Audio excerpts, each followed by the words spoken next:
All right, everyone, welcome back to the Doing Questionable Activities in the Desert show. This is Andres with Uncanny Expeditions, and today I'm going to be talking about that little secret that the Air Force has been trying to keep under wraps for the last couple of weeks out at Area 51. I'm talking about that as of yet unknown aircraft that crashed outside the restricted zone perimeter, not too far off Groom Lake Road, off the extraterrestrial highway a little bit. It is on public land. So now originally I wasn't sure if I was going to make a video on this because at first it seemed pretty straightforward, kind of an open and shut case. I was out in California scouting some of the contractor facilities out there when it happened, and they had the whole crash site pretty much cleaned up in 3 or 4 days. So I wasn't sure if it was worth it to make the trip out here right away, at least. Jorg over at Dreamland Resort did some live streaming the next day after the recovery, and I highly recommend you check that out just in case you haven't seen it already. If you read the official reports on this event, it would lead you to the conclusion that what crashed out here in the desert was nothing more than an MQ-9 Reaper assigned to the 432nd Wing at Creech Air Force Base while participating in a training mission. This didn't seem too unusual to me at first. In fact, Reaper crashes aren't too rare at all out here. The weirdness around the recovery operation was the first thing that kind of started making me think that we weren't getting the whole story and getting me intrigued. The fact that there was a no-fly zone or temporary flight restriction established, and the fact that armed camo dudes from Area 51 were standing guard on all the dirt roads leading off the highway that would normally be public, that kind of stuck out to me as a little strange for something that was just a run-of-the-mill MQ-9 Reaper. The only reason that the FAA gave for imposing the TFR was national security, which is kind of ominous and vague too. Then there was this Warzone article that was published, and after this came out, I knew I had to get over there and check out the crash site for myself to satisfy my curiosity. In this article, they go over a couple of odd occurrences in the days after the recovery operation, after it was supposedly completed on September 27th. The article states, during a follow-on site survey on October 3rd, investigators discovered signs of tampering at the mishap location, including the presence of an inert training bomb and aircraft panel of unknown origin that were placed on the site post-incident. The matter is under investigation by the Air Force Office of Special Investigations, OSI, and the FBI. No further details are available at this time. So it seems like someone had planted debris at the site for one reason or another. Was some element of the Air Force trying to cover up a classified aircraft that crashed, or did some idiot YouTuber try and fake wreckage for views? Either way, things are definitely weird.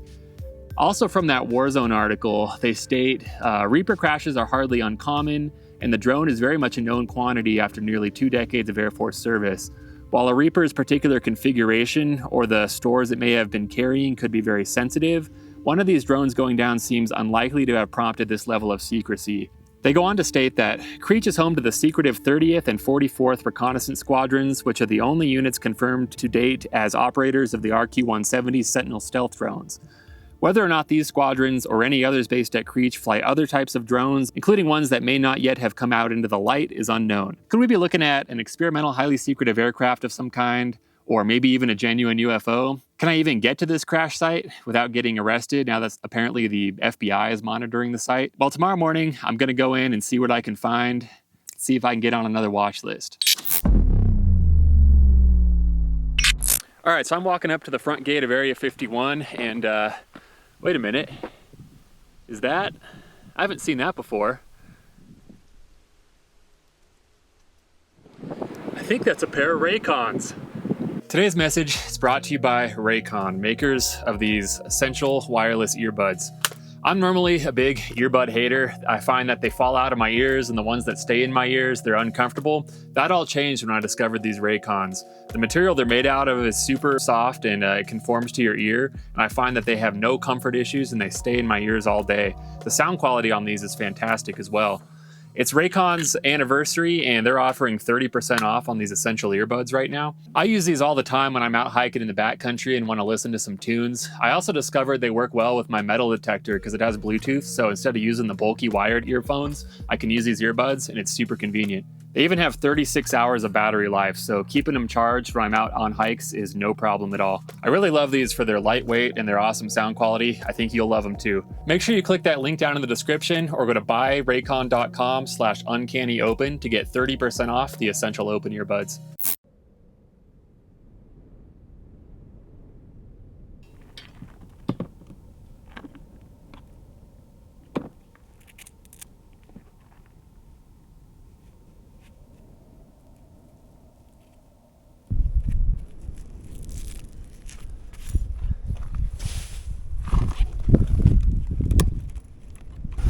All right, well, I'm leaving my little staging area, which is a turnout off Highway 375.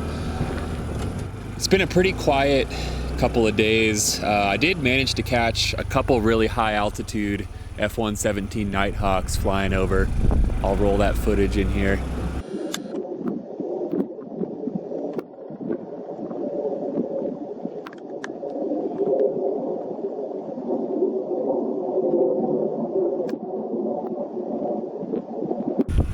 I always love seeing those planes. They're actually getting pretty common out here now. I feel like every time I'm out here camping, I see at least one Nighthawk, which is pretty crazy. A couple years ago, that definitely wasn't the case. So I studied the satellite view of this area for quite a while, and there's a little road that goes part of the way to the crash site. It kind of peters out about halfway there, so the rest of it's just kind of open desert. But luckily, with the scale of the recovery operation, the crash retrieval team, the tire tracks are going to be pretty easy to follow, I think. There was all kinds of flatbeds and trucks coming in and out of here, so far at least the tire tracks are pretty prominent. I'm hoping I'll be able to follow these basically all the way to the impact site. I'm incredibly curious what kind of aircraft it was that crashed out here. I really want to find out the answer to that question. Could it be, I don't know, it could be something like the YFQ-42, YFQ-44, those new CCA drones, the Loyal Wingman drones. Could be something like an RQ-170, RQ-180 maybe even. Be pretty crazy if it was one of those. I doubt I'll be able to find any identifiable wreckage out there. My understanding is that the cleanup crews, the crash retrieval teams, they are pretty thorough, especially when we're dealing with experimental aircraft. So they're not going to leave anything sensitive behind. But who knows? You know, I'll be really happy to find something at all out there. I did swing by Sportsman's Warehouse and pick up a metal detector in preparation for this trip. I'm still kind of a noob when it comes to metal detecting. I haven't spent a whole lot of time with it, but it was the, MineLab Vanquish 440, which is supposed to be a pretty decent one from the research I've done. Dropped about $300 on it. I'm sure there's going to be people who say I should have bought something more expensive, but I think this will do pretty well for me. It's at least going to make it a little bit easier to poke around this crash site and know where to dig. I got my little folding shovel in my my motorcycle box here too. I'm curious if I'm going to run into any kind of evidence of presence by federal agencies of any kind, or even the camo dudes. The cleanup operation, I think, wrapped up September 27th, if I'm not mistaken, but they put out that statement on October 3rd that they were out here investigating, so clearly the crash site is being monitored to some capacity. I'm sure I'm on a million watch lists already. Doesn't hurt to get on one more, I guess.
Okay, so I followed the tire tracks to the end point here.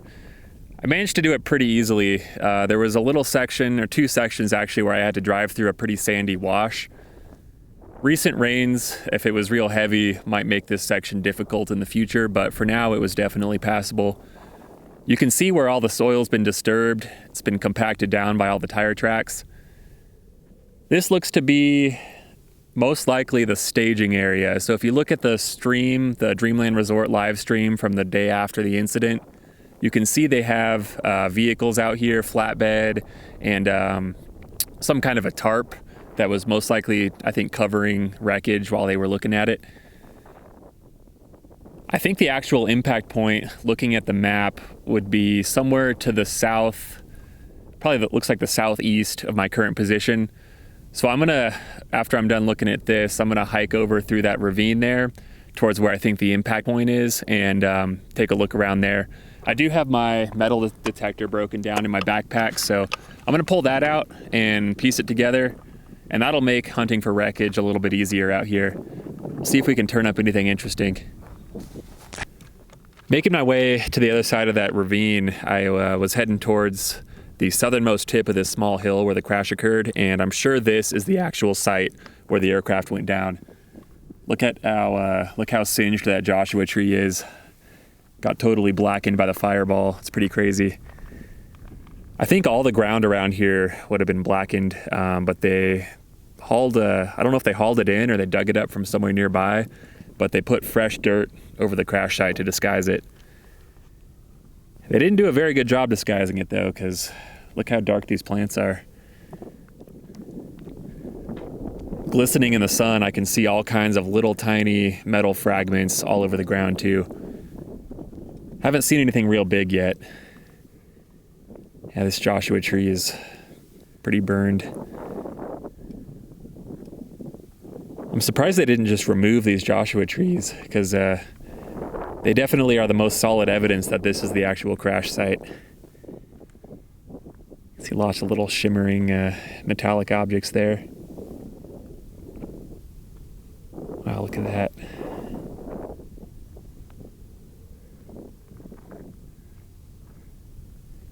Yeah, lots of tire tracks here too, where they loaded up the wreckage. So that's where the staging area was over there. I watched a couple vehicles, looked like they came from the front gate area of Area 51, heading down Groom Lake Road. Probably just, one of them looks like a contractor truck and the other one might be a camo dude. Hopefully they're not coming out here to visit the site. I guess we'll find out. I think they sent him to spy on me for sure.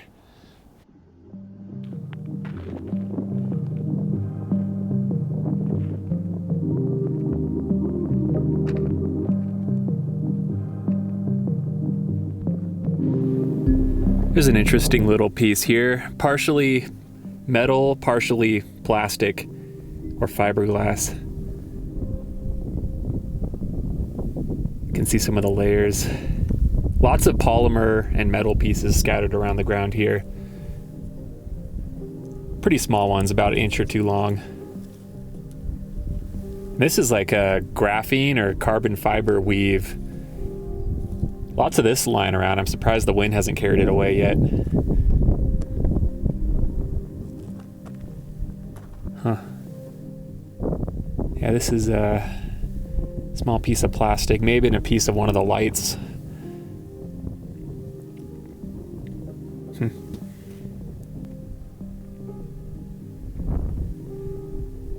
Definitely getting some hits around here.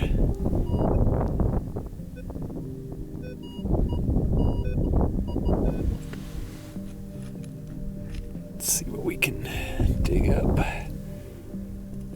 This feels pretty solid. Nice chunk of aluminum here. Nice bolt going through it.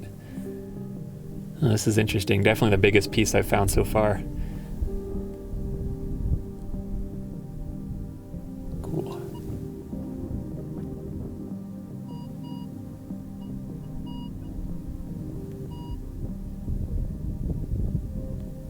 So many small components buried in the soil here.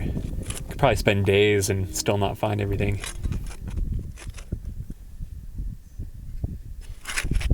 Curious, after the rains come through, it'll wash some of this top layer of soil off.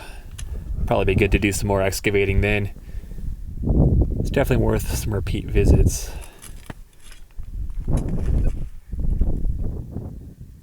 Yeah, these, some small aluminum pieces pulled out of that hole there. It's super cool. I didn't know if I'd find anything.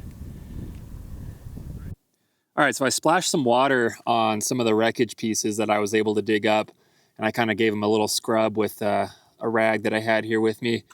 I laid them out on this tarp in the sun for a little bit so we can get a little bit better look at them. A lot of these look like pieces of the exterior of the craft. Some of these could be pieces of whatever munitions it was carrying too. I'm not an aircraft mechanic, so I don't know if there's a way to tell if these came from a Reaper or like an RQ-170 or maybe one of the new Loyal Wingman drones that are being test flown right now. If anybody in my audience is an aircraft mechanic and can tell if some of these pieces are identifiable based on the drone model, I would love to have you chime in. But I'm definitely glad to have brought my metal detector out here. Here's some pieces of melted aluminum. These ones were buried pretty deep, actually. But yeah, I'm definitely glad to have brought the metal detector out here because it's really cool to be able to get some hands-on experience with whatever craft that went down here that they're trying to kind of keep hush-hush. There's a couple more pieces I found too, real quick. Let me grab. So these ones took a while to find too. I had to dig down for these pretty deep, but these are some electronic components from sensor modules or radar equipment, I believe. I did run it by ChatGPT, and this one definitely is some sort of a cover for a sensor module. And this, I believe, could be from either a sensor or a radar component. This one actually has a tiny serial number on it too. Two of the pieces I found have serial numbers, which are always interesting to find with aircraft crashes. But anyway, that's what I was able to dig up so far. I'm going to make another trip out here within the next week. So I may do a little bit more digging and see what else I can unearth.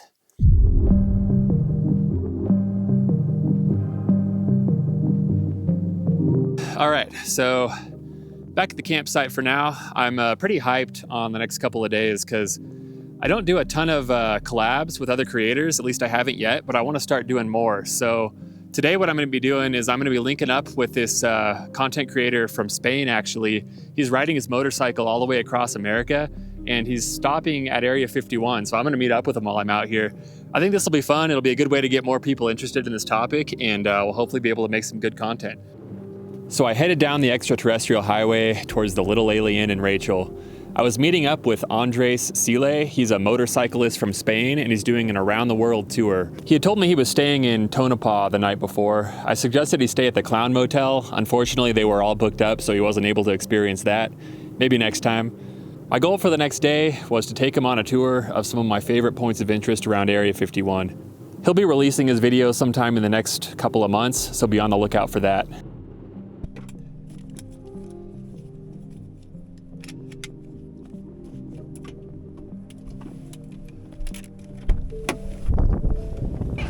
What's up, man?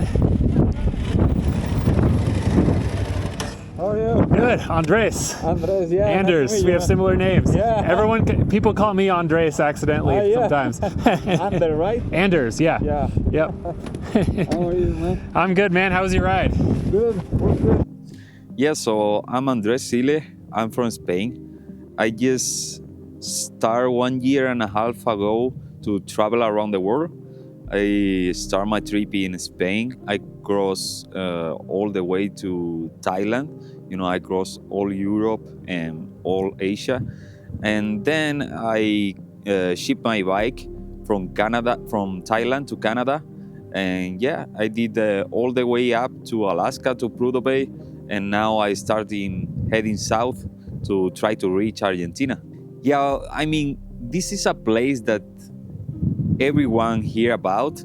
So I was like, I really want to know this place, you know, let's see what's happening here. We went on a motorcycle ride out to the front gate,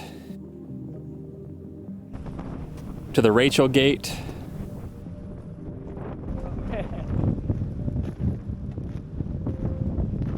And then we embarked on a very rainy expedition out to the F4 Phantom crash site off Stewartwell Road. This is always one of my favorite places to bring people because there's so much wreckage left. It's pretty impressive how long it stayed out here.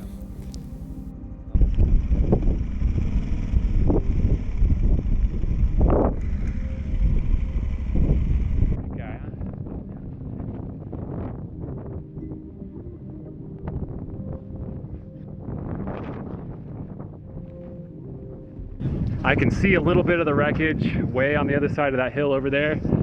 Rain's still coming down. We're gonna hike down through this wash and yeah, wish us luck.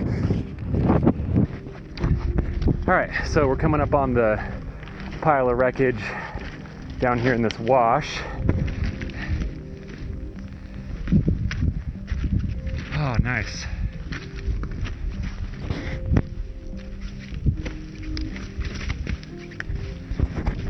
Crazy that with how many times I've been to this plane crash, at least I must have taken people here at least 5 times. I've never gone down into this particular wash to see this piece. I had a feeling it was down here. I just never wanted to make that hike, and the fact that we took this ridiculous route today just kind of led me here, so it's pretty cool. Is this the first plane crash you've been to? Yeah. I hope it's the last one. Yeah. It's steeper here. Yep. Yeah, the wreckage up there, there's numbers and stuff on it still. Oh, nice. You can see the unit symbol right there and the tail number. So this is the tail piece. Tail is like Yeah, yeah. Oh, okay. The vertical piece. Yeah. So that's the tail number and that's the unit right there. Vale. Mira aquí. Ahí está el escudo del avión y aquí los números de serie. Overall, it was a fun couple of days trudging around in the rain, taking him to some of my favorite sites around Area 51. Keep an eye on his channel, especially if any of you in my audience are Spanish speakers, because he'll be publishing the full-length video that we worked on together. So after I bid Andres farewell and wished him the best of luck on a very stormy bike ride to Alamo, I decided to do one more check at the mysterious crash site while I'm in the area. I brought my metal detector again, and I wanted to search a little bit more of a wide berth around the impact site. Now, up until this point, I hadn't seen any particular interest from either Area 51 security or any other agencies that might be out there. That all changed after I was done poking around this site for a little bit. As I was getting on my motorcycle, I heard a distant sound that sounded like potentially a helicopter or an engine. I didn't think too much of it, but as I was making my way back to my campsite at Groom Lake Road, I managed to catch this.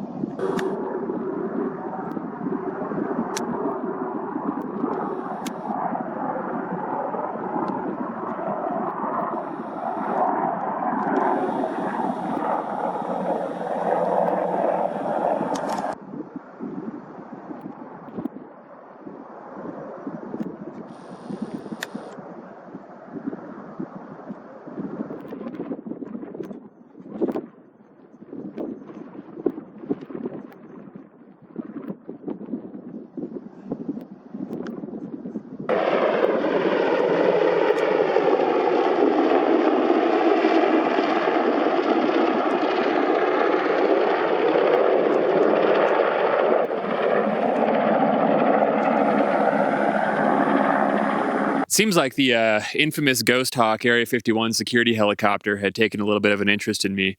And I feel like it could be related to how much I was poking around the crash site, because it's been well over a year since I've attracted any interest from the security helicopter. I think they know me by now, so they don't usually bother sending it out if I'm just camping in the area. But this one, it did 2 circles around my campsite and seemed to be hanging around the area for an extended period of time. Well, that about wraps it up for today's video. I really appreciate you guys liking and subscribing. I'm super stoked to have just hit 100,000 subscribers. It helps out the channel quite a bit, and it means a lot to me as well. I'm gonna probably make some more periodic checks out at this crash site over the next few months, just to see if there's any new developments. I'm also gonna keep an eye on news articles to see if there's any new announcements regarding any FBI investigations. And hey, who knows, if I end up getting contacted by the FBI for visiting the crash site, I'll be sure to let you guys know that too. Anyways, guys, once again, I really appreciate it. My goal with this channel is to always bring you interesting and entertaining footage without resorting to clickbait titles or things like gawking at Starlink satellites and telling you they're UFOs. Anyways, really appreciate it. See you on the next episode.